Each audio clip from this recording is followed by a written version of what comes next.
Terima kasih Pak Solikin selaku Kepala Sekolah SDN 1 yang sudah bersedia untuk saya wawancarai.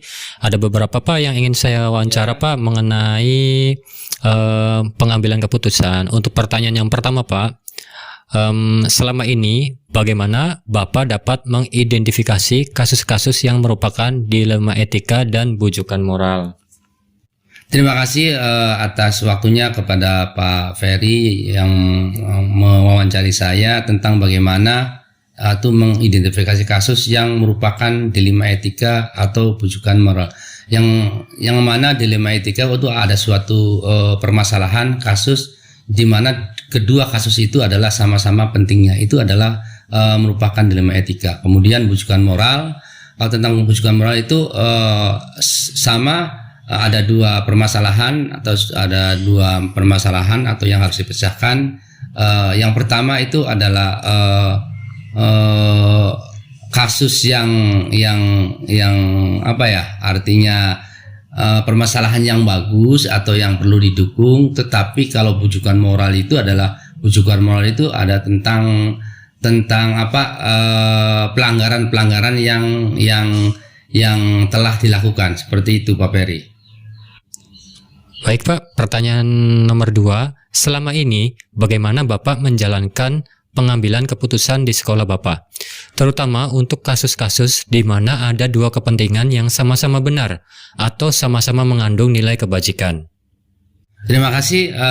Ada suatu permasalahan yang di mana kedua-duanya itu mengandung atau unsur-unsur kebajikan. Tetapi dalam memutuskan suatu permasalahan yang dua-duanya itu mengandung kebajikan, pertama kita identifikasi kasus dulu, kemudian kita kumpulkan bahan-bahan atau data-data yang valid. Kemudian juga tak lupa kita berkonsultasi dengan semua guru, stakeholder yang ada, kemudian juga ada komite sekolah, itu juga harus dipertimbangkan. Intinya kita bermusyawarah yang pengambilan keputusannya itu sekiranya bermanfaat, bukan sekiranya, itu memang harus bermanfaat untuk semua pihak, kemudian juga keberpihakan terhadap siswa, kemudian juga meminimalisir kos atau masalah-masalah yang akan timbul, seperti itu. Pertanyaan nomor 3, langkah-langkah atau prosedur seperti apa yang biasa Bapak lakukan selama ini? Langkah yang pertama itu yang tadi saya sudah paparkan sedikit. Yang pertama adalah mengidentifikasi kasus.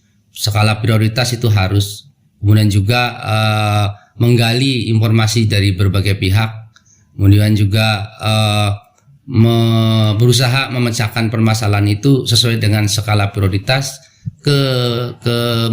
kebermanfaatan untuk semua pihak. Kemudian juga keputusannya itu mengandung kebajikan yang banyak. Kemudian juga keputusan itu harus dipertanggungjawabkan secara moral dan keberpihakan terhadap siswa atau murid. Pertanyaan nomor 4 Pak, hal-hal apa saja yang selama ini Bapak anggap efektif dalam pengambilan keputusan pada kasus-kasus dilema etika? Ini pertanyaan yang saya anggap efektif itu ya dalam pengambilan keputusan dalam kasus dilema etika. Itu adalah cara yang paling efektif yang saya tempuh adalah kita berkolaborasi kemudian bermusyawarah. Nah, dari bermusyawarah itu kita mendapatkan satu ide jalan keluar yang baik tentunya dengan bermusyawarah itu. Terima kasih. Pertanyaan nomor 5, hal-hal apa saja yang selama ini merupakan tantangan dalam pengambilan keputusan pada kasus-kasus dilema etika? Tentunya dalam pengambilan keputusan itu kita harus timbangkan dari berbagai segi. Ada tantangan yang khusus itu dalam pengambilan keputusan. Di sini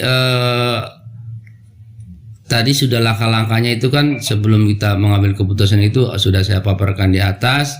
Yang paling efektif adalah bagaimana keberanian kita untuk mengambil suatu keputusan, keputusan yang harus dijalankan, dan itu intinya keberanian kita mengambil suatu keputusan dari berbagai resiko yang akan ditimbulkan, seperti itu. Pertanyaan nomor 6, apakah Bapak memiliki sebuah tata krala atau jadwal tertentu dalam sebuah penyelesaian kasus dilema etika? Apakah Bapak langsung menyelesaikan di tempat atau memiliki sebuah jadwal untuk menyelesaikannya? Bentuk atau prosedur seperti apa yang Bapak jalankan? Ya, dalam menyelesaikan masalah-masalah dilema etika, kalau memang kasusnya itu tidak terlalu berat, saat itu juga dan kita selesaikan dari kasus demi kasus dan cara pemecahannya. Kalau memang kasusnya dan skalanya sudah besar, kami pelajari dulu identifikasi masalah, kemudian memanggil dari berbagai pihak yang terkait, terutama siswa, orang tua siswa, kemudian wali murid, terus guru kelas. Itu juga kita perlu diajak bermusyawarah dalam mengambil keputusan. Tentunya waktunya ya nanti saya terjadwal biasanya kalau yang kasusnya agak besar. Pertanyaan nomor 7, adakah seseorang atau faktor-faktor apa saja yang selama ini mempermudah atau membantu Bapak dalam mengambil keputusan dalam kasus-kasus dilema etika?